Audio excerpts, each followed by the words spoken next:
Kalau aku mungkin gini kali ya, jodoh itu kan Tuhan yang menyiapkan.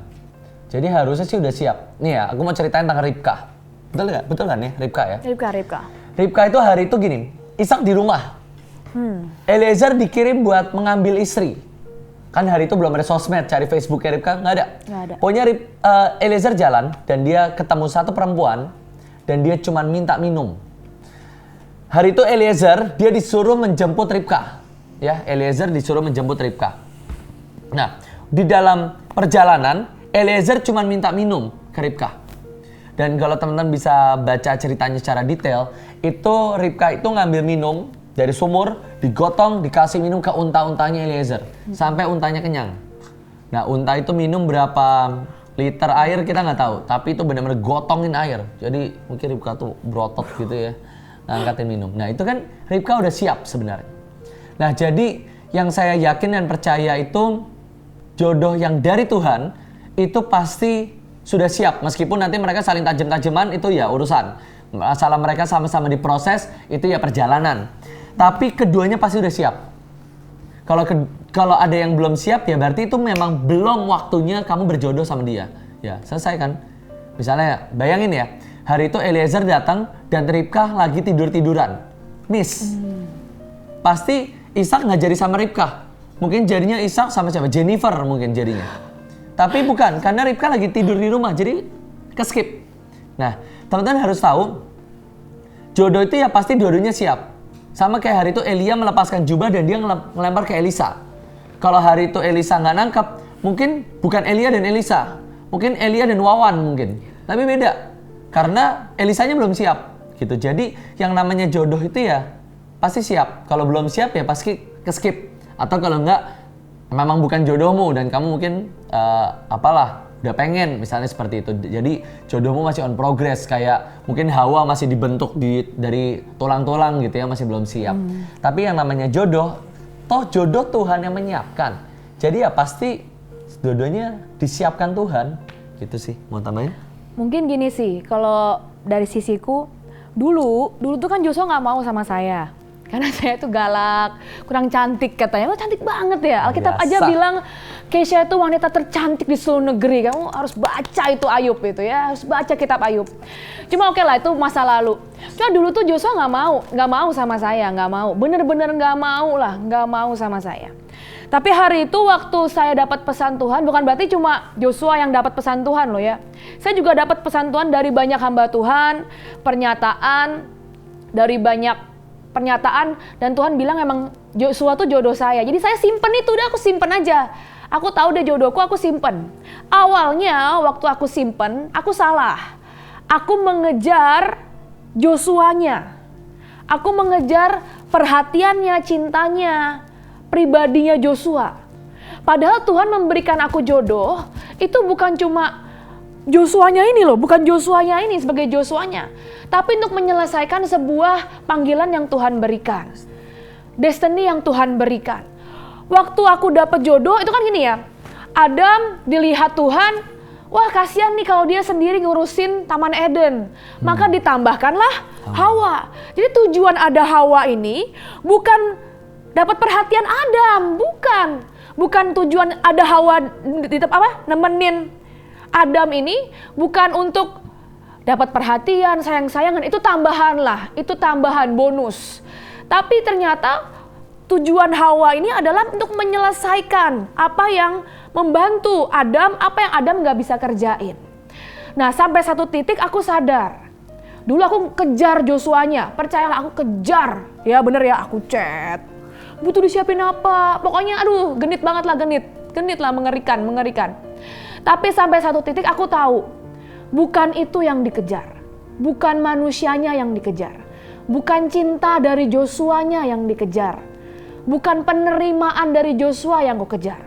Tapi yang aku kejar adalah gini, Tuhan oke, kalau memang ini jodoh yang kamu berikan buat aku, berarti tugasku adalah menolong semua pekerjaan dari jodohku ini. Buat aku gitu. Jadi buat aku gini, oke lah. Aku gak peduli Joshua suka aku gak peduli dia punya pacar yang lain. Oh ya, aku gak peduli dia ngasih aku perhatian atau enggak. Dulu kalau SMS-an, aku nanya apalah, dia cuma jawab Y, G, kayak irit SMS gitu loh, pelit banget ya, Y. Mending ya YA ya, Y, gitu, jawab cuma Y lah. Kadang nggak dibales bahkan. Y, oke. Udah tuh paling panjang oke lah. Tapi sampai aku satu titik aku tahu, ternyata poinnya dikasih jodoh itu bukan untuk cuma ya itu kasih perhatian, jalan bareng, pacaran bareng, nonton film bareng, tapi untuk menyelesaikan panggilan yang Tuhan kasih. Akhirnya aku memutuskan gini, udahlah, aku bukan kejar Joshua-nya, tapi biarkan aku ada di posisi itu, menolong dia dalam panggilannya. Udah, itu aja yang aku tahu. Entah nanti gua nikah nggak nikah, ya udah. Entah aku jadi pacarnya atau nggak jadi pacarnya, entah aku mungkin cuma jadi apa ya istilahnya sidekick gitu mungkin, sidekick bahasa yang lebih bagus apa ya? Ya mungkin cuma temennya doang untuk bantu dia, mungkin dia juga nggak terlalu notice aku di situ gitu. Tapi buat aku gini, kalau Tuhan kasih aku panggilan dan panggilannya adalah jodohku dengan Joshua, aku akan di situ. Apapun, whatever it takes. Apapun harganya ya udah aku di situ.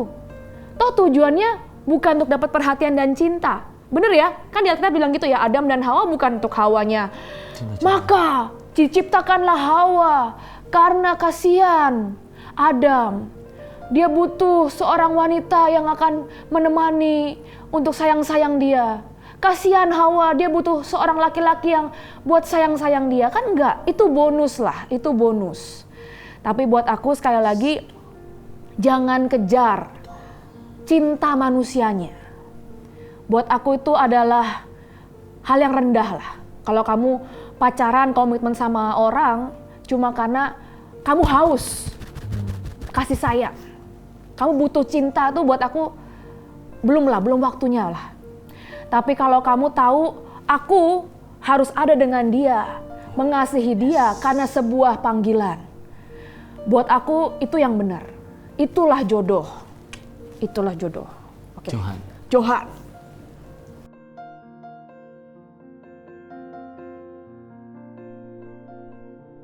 Perjalanan pernikahan itu panjang, benar. Karena buat aku gini, kita pacaran tuh 6 tahun. Yang pacaran terakhir itu 6 tahun dengan semua badai, dengan semua jatuh bangun, dengan semua kelemahan, dengan semua banyak. Tapi ya komitmen dan waktu kamu udah tahu panggilan, kamu udah tahu apa ya, itu destinimu, itu yang ujungnya menguatkan. Aku tuh masih ingat hari itu aku ketemu sama calon mertua hari itu ya, Pak Wong, Bu Grace, di restoran dekat Kemang situ. Dan ceritanya lagi mau ngomong, Pak, Bu, saya mau nikahin anak Bapak. Kira-kira gitulah konteksnya. Ngelamar. Tapi yang belum official gimana. Dan hari itu aku ngomong ke Pak Wong, Bu Grace, dan Pak, Bu, ya hari ini saya pengen ngomong kalau saya mau serius dan mau menikahi anak Bapak waktu itu tahun depannya kalau nggak salah, jadi 2018. Dan jawaban mermuda, saya nggak mau sebut mertua ya, mermuda karena masih muda. Mermuda saya itu ngomongnya bagus banget. Ngomongnya cuma gini, Jos, kamu nggak usah ngomong. Dari awal kamu pacaran, Pak Wong dan Bu Grace sudah tahu ujungnya kamu pasti menikah. Nah itu tuh udah benar-benar buat aku, wah gitu. Jadi ternyata mermudaku ini udah pegang janji Tuhan, udah pegang sesuatu yang dari Tuhan. Nah, gimana caranya kamu bisa menjaga sampai pernikahan kudus? Itu ya janji Tuhan sih. Karena perjalanannya panjang, jatuh bangunnya tuh panjang, banyak gitu. Jadi jangan berpikir kamu godaan. Kamu akan menikah kalau semua itu baik, lembut. Nggak ada lah buat aku. Buat aku nggak ada. Semua itu pasti ada jalan rusaknya, ada lampu merahnya, ada macetnya, ada apa. Semua itu pasti ada. Tapi janji Tuhan itu yang akan tetap membuatmu jalan terus. Gitu. Nah, buat teman-teman yang pengen cepet-cepet menikah, pengeluarannya banyak, tapi ya pengeluaran banyak banget, yang harus disiapin juga banyak. Terus perselisihan, ya mungkin ini teman-teman ada yang mau persiapan merit ya, itu benar-benar perselisihan antar keluarga juga bakal ada. Ya tergantung banyak atau enggaknya itu tergantung. Ya puji Tuhan kan satu suku Bahtera juga, itu yang paling oke banget. Jadi waktu ditanya ini gimana ya budaya Chinese, budaya Cina itu gimana? Wah aku juga nggak tahu nih. Aku udah nggak tahu. Udahlah kita bikin budaya sendiri. Jadi kita tuh benar-benar waktu menikah bikin budaya sendiri gitu. Jadi udah nggak Chinese banget. Bayangin ya ini rahasia kecil. Waktu hari dimana keluargaku ngelamar ke keluarga Kesia, itu aku lupa kalau itu kita lamaran. Jadi sorenya itu aku tidur, aku bangun nggak ngejel, nggak mandi. Ya pulang 2 pagi itu Sabtu. Itu ya udah pulang 2 pagi mandi, tidur, rambut berantakan kan, bangun ya sisiran dikit, pakai kemeja biasa, pakai batik doang sama jeans. Datang ke rumah Kesia, di tengah jalan baru ingat, gua lamaran hari ini. Gua lamaran dan itu begitu sampai baru ingat, aduh Kes, sorry Kes, nggak pakai baju rapi, nggak pakai jas bahkan. Dan kita nggak bawa fotografer, kita juga di tempat itu kayak burem-burem. Ini pasangnya, ini gimana? Ini kita pasang aja, iya pasang aja. Dan kita ketawa-ketawa semua lah. Jadi ya puji Tuhan juga satu suku Bahtera lah. Jadi benar-benar nggak ada budaya yang aneh-aneh banget. Tapi konfliknya banyak. Nikahnya di mana? Siapa yang biayain? Bajunya Kesia apa? Baju keluarga apa? Keluarganya Kesia mau kainnya sama. Make upnya siapa? Rambut siapa? Hari pertama siapa? Di pemberkatan siapa? Bajunya apa? Itu benar-benar banyak yang harus disiapin. Banyak. Dan itu konflik. Semua konflik ya. Tariannya gimana? Waktu kita masuk mau gimana? Lagunya apa? MC-nya siapa? Ngomongannya apa? Itu konflik. Itu semua konflik. Bukan cuma kita berdua, tapi ada papa mama, ada semua keluarga, ada semua tips dari om dan tante. Dan itu benar-benar banyak banget. Tapi balik, yang bikin kalian tetap firm sampai akhir adalah ya janji Tuhan gitu. Aku berapa kali udah hampir nakal sama perempuan, tapi balik lagi ya janji Tuhan gitu. Janji Tuhan yang akan membuat kayak ya gadamu dan tongkatmu itulah yang menjagaku. Jadi ujungnya itu kita nggak bisa menjamin diri kita sendiri kok.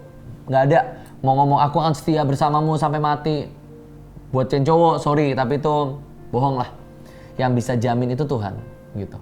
Bukan manusia, bukan buat yang uang. Cewek juga kali, buat yang cewek juga. Bukan sekarang. Uang, bukan cinta, bukan janji, bukan omong kosong, tapi yang bikin kalian sampai di pernikahan kudus itu janji Tuhan.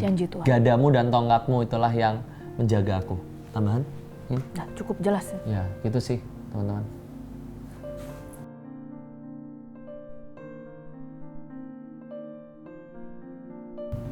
Oke, gimana caranya mendengar suara Roh Kudus? Mendengar suara Roh Kudus. Cici. Sebenarnya mendengar itu kita harus siap ya. Makanya gini, kalau kita di kelas, kita di ruangan kelas aja gitu. Kita kadang terkesan mendengar, bener nggak sih? Tapi kita nggak mendengarkan. Kita kelihatannya apa sih? Listen and hear. Kita nggak listen, tapi kita cuma hear. Nah itu beda banget. Nah, sama Tuhan menurutku juga sama. Seringkali Tuhan itu sudah berbicara, tapi kita ini sudah punya jawaban sendiri. Betul. Paling gampang deh kalau mau soal jodoh ya. Seringkali Tuhan tuh sudah bilang, enggak, bukan itu jodohnya. Tapi itu membuat kita tidak bisa mendengar suara Tuhan, karena kita punya jawaban kita sendiri. Udah telanjur suka Tuhan, tapi ini baik, ini orangnya. Bisa bikin aku semakin dekat sama Tuhan. Oh iya benar-benar. Bisa buat aku dekat sama Tuhan. Sejak sama dia aku rajin baca Alkitab. Sejak sama dia Tuhan, aku rajin ke gereja. Sekarang aku bersemangat menggebu-gebu dengan Tuhan. Tiba-tiba dia hilang, kamu balik ketemu sama Tuhan. Gimana? Kan bukan itu poinnya. Tapi sekali lagi nih, mendengar suara Tuhan tuh kamu harus membuka hatimu tanpa kamu punya jawaban dulu dalam hatimu. Kebayang nggak? Jadi kamu nanya beneran, bukan kamu nanya cuma mau konfirmasi. Aku suka sama Joshua misalkan. Iyain dong Tuhan, iyain dong. Tuhan, jikalau dia jodohku Tuhan, tolong ada petir 3 kali di langit gitu misalkan. Betul. Tapi kalau bukan Tuhan, tolong dijodoh-jodohkan. Ya itu kan sama aja. Pertama sih buat aku gini, kalian harus punya hati yang lapang. Kalian harus punya hati yang mau mendengar. Karena belum tentu jawaban Tuhan seperti yang kamu mau. Waktu Joshua tahu aku jodohnya, itu bukan jawaban yang dia mau. Itu bukan hal yang dia mau. Waktu aku dengar Joshua jodohku dan dia udah punya pacar, itu juga bukan jawaban yang aku mau. Tapi yang namanya mendengar suara Tuhan, kita harus punya hati yang siap dengan apapun jawabannya. Nah, tapi seringkali gini, orang bingung kan, terus gimana nih cara ngeceknya? Kita dengernya gimana sih, lewat apa aja? Banyak kok, banyak. Menurut aku banyak. Dari kamu baca Alkitab, dari kamu dari hamba Tuhan, dari khotbah. Tapi yang paling penting adalah seringkali kita mensuara-Tuhankan jawaban yang kita punya. Jadi kita kesannya mentuhan-tuhankan lah jawaban yang kita dapat. Nah itu yang agak susah. Makanya kita harus punya hati yang murni dan siap mendengar jawaban apa yang Tuhan kasih. Belum tentu kok semua yang Tuhan kasih ternyata yang sesuai dengan hati kita. Nah begitu gak sesuai, kita akan bilang, aku belum dapat apa-apa, aku belum dengar suara Tuhan. Padahal Tuhan sudah berbicara. Padahal Tuhan udah bilang lewat orang tuamu, jangan pacaran dulu mungkin ya. Padahal Tuhan sudah berbicara lewat hamba Tuhan. Hayo, aku rasa kamu jangan pacaran, aku rasa kalian gak cocok. Ternyata Tuhan sudah berbicara lewat ayat. Ternyata Tuhan sudah berbicara lewat banyak hal dalam hidupmu. Cuma seringkali kitanya yang gak mau dengar. Bukan Tuhannya yang gak ngomong.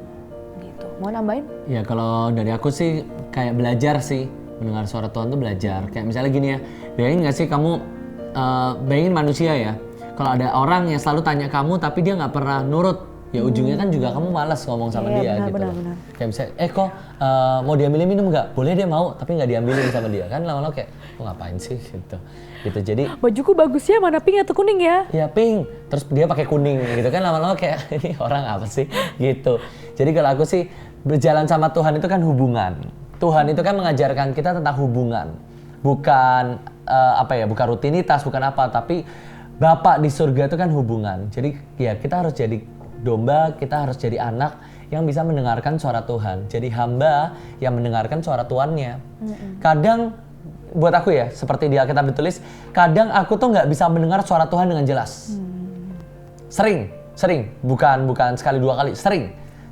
Seperti di Alkitab ditulis gini, firman Tuhan adalah pelita bagi kakiku. Pelita yang ditaruh di kaki itu membuat kita nggak bisa lihat dengan jauh. Tapi mendengar suara Tuhan itu tetapi seringkali aku nggak bisa dengar suara Tuhan karena semua terlalu bising. Bising dengan apa? Masalah, marah, kecewa, itu semua bising. Kayak Tuhan, aku tuh nggak mau kecewa, tapi semua suara hati, jiwa itu menyerukan kekecewaan, kemarahan. Dan hari itu saya pilih buat mendengar suara Tuhan melalui apa? Alkitab 1 dan 2, istri dan pemimpin. Simpel kan?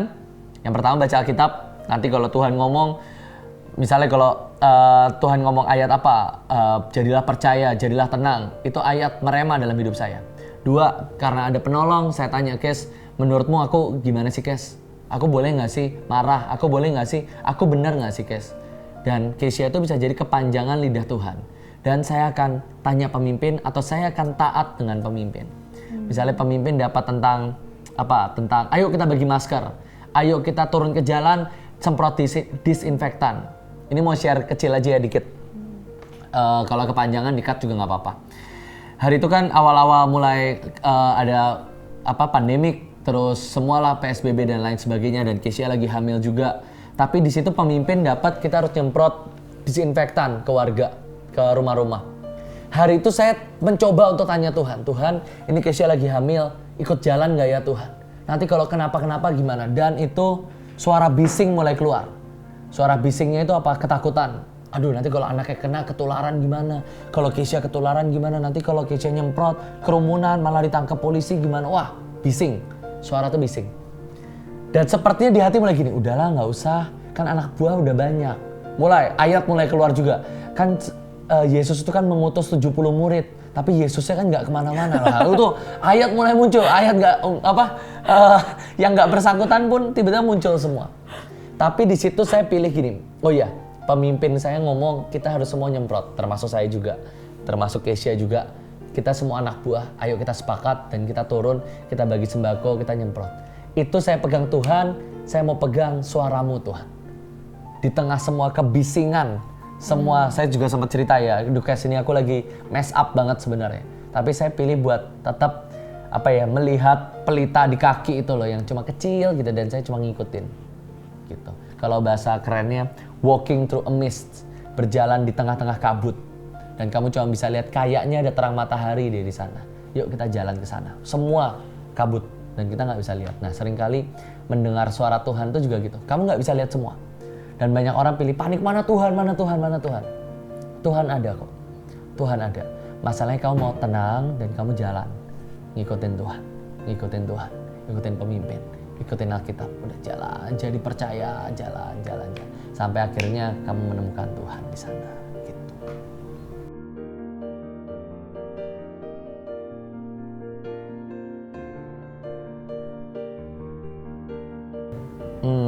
Kalau aku gini sih, aku juga bukan orang yang hidup dalam kondisi yang sempurna, 100% fit, selalu kondisi yang baik, itu juga enggak juga. Tapi ya balik lagi sih saudara dan teman-teman semua, adik-adik, kakak-kakak, semuanya. Hidup itu pilihan. Itu tergantung dari setiap kalian mau melihat keadaan yang menjadi prioritas zoom in dalam hidupmu, atau kamu mau tetap melihat Tuhan. Aku punya perumpamaan gini. Kalau kalian datang ke rumah saya yang sekarang, kalian bisa menemukan mungkin minimal ada 20-100 kesalahan dari rumah, dari kontraktor, dari konstruk, dari bentuk, peletakan pintu. Kalian bisa lihat 100 kesalahan ada kali. Terutama kalau kalian orang-orang yang mungkin ada arsitek atau ada apa, kalian bisa lihat 100 kesalahan. Dari pintu masuk, gerbangnya misalnya harusnya ngadep mana, feng shui-nya kemana, siapa tahu. Tapi kalian juga bisa ngelihat ini adalah rumah anugerah yang Tuhan berikan. Nah itu tergantung. Banyak orang akan tetap melihat kesalahan-kesalahannya. Tapi banyak orang akan melihat, iya ya, Tuhan itu ajaib ya.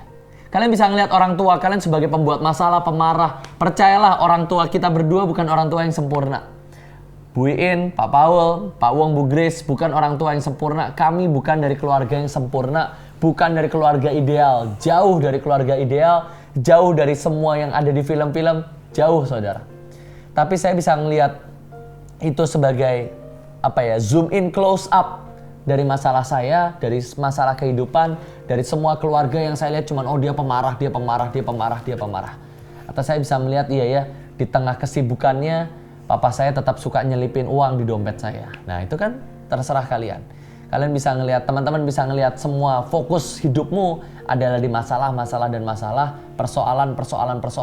Oh iya karena virus jadinya aku nggak dapat kerja, di PHK, kerjaanku bla bla bla. Atau kalian bisa ngelihat, bayangin ya, di tengah kondisi seperti ini hidupku tetap dipelihara Tuhan. Itu terserah. Tetap bisa makan. Itu semua tergantung dari respon hati kalian. Tambahin? Sudah cukup ya. Jadi teman-teman tergantung, kayak kalian tuh pegang kamera dalam hidup. Yang kalian mau close up itu yang mana? Yang kalian mau zoom in itu yang mana? Ini ya secantik-cantiknya Keisha ya. Kalau kalian pegang kamera cuma di zoom in hidungnya gitu ya. Nggak ada cantik-cantiknya gitu ya. Tapi ya kalau mau lihat Keisha ya, carilah angle yang tepat gitu. Sampai kalian bisa menemukan iya ya, karya Tuhan itu ajaib dan marvelous banget gitu. Tergantung close up mata kalian sih. Keluarga kalian bisa pemarah, broken home, hancur. Saya kenal banyak orang yang keluarganya broken, hancur, berantakan. Bahkan yang sampai sekarang orang tuanya nggak tahu dimanapun banyak. Yang orang tuanya buang dia pun banyak. Tapi mereka tetap jadi orang yang bersuka cita dan ajaib kok. Aku kenal berapa orang yang papa mamahnya kacau, cerai, broken home. Nyari papanya berapa tahun? Iya, nyari papahnya berapa tahun. Atau mungkin papa mamanya nggak kerja. Atau apapun lah, banyak. Masalah tuh banyak. Tapi mereka tetap jadi orang yang jadi berkat buat orang lain. Aku mau tutup satu orang yang bernama Fania. Kalian bisa ngelihat YouTube-nya, videonya di adalah video dia nyanyi. Dia itu bukan dari keluarga yang berada. Dia bukan dari keluarga yang kaya raya, enggak. Dia tinggal di tengah gang sempit di Jakarta, dan itu daerah yang banyak penjahat juga sebenarnya di daerah-daerah dia. Dan di saat-saat seperti ini, papahnya juga tukang ojek, mamahnya baru dipecat. Jadi kalian bisa bayangin di kondisi seperti ini sekarang, maaf tukang ojek juga susah nyari pelanggan, mamahnya baru aja dipecat dari perusahaan. Bisa bayangin ya kondisi keluarganya hari-hari ini. Dia punya adik satu, Fania sama adiknya satu. Hari-hari ini di tengah kondisi seperti itu, bukannya menjadi semakin miskin, tapi hari ini Fania dan segenap keluarganya bisa bikin makanan, ngasih sembako setiap hari, masak buat semua orang di sekelilingnya. Yang dulu dia nggak pernah bikin. Bayangin ya, papahnya maaf tukang ojek, mamahnya baru dikeluarin dari pekerjaan. Maaf sekali lagi. Dia adiknya masih kecil. Tapi hari-hari ini dia bisa jadi berkat buat sangat banyak orang. Jadi kalian bisa lihat, teman-teman bisa lihat, yang membedakan itu bukan air yang ada di luar kapal, tapi yang membuat kapal tenggelam adalah air yang kalian biarkan masuk ke dalam kapal.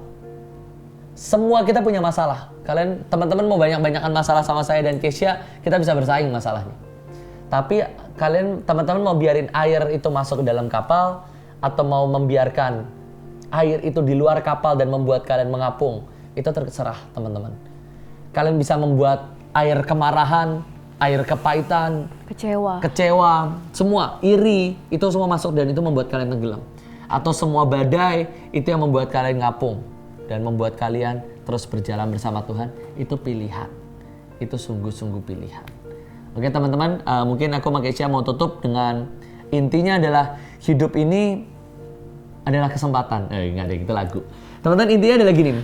Hidup ini pilihan-pilihan hidupmu, keluargamu, kondisi apa perjodohan, itu semua tergantung teman-teman mau taruh di tangan kalian atau taruh semua itu di tangan Tuhan. Yang saya tahu, yang saya yakin, yang saya imani, dan yang saya percayai adalah di tangan Tuhan semua jauh lebih baik. Hari itu di tengah semua kebisingan hidup saya tentang jodoh, tentang apa ekonomi, tentang semua keluarga, saya nulis satu quote di Twitter. God knows best. Tuhan tahu yang terbaik, cuman itu. Dan satu kalimat itu yang membuat saya sampai hari ini di tengah ngelewatin usaha yang bangkrut, di tengah pilih jodoh, di tengah pernikahan, di tengah masalah, di tengah pandemik seperti ini. Saya tahu God knows best. Saya tahu Tuhan tahu yang terbaik. Dan saya serahin semua ke tangan Tuhan dan semua jauh lebih indah di tangan Tuhan. Amin. Amin. Tuhan Yesus memberkati. Yesus memberkati.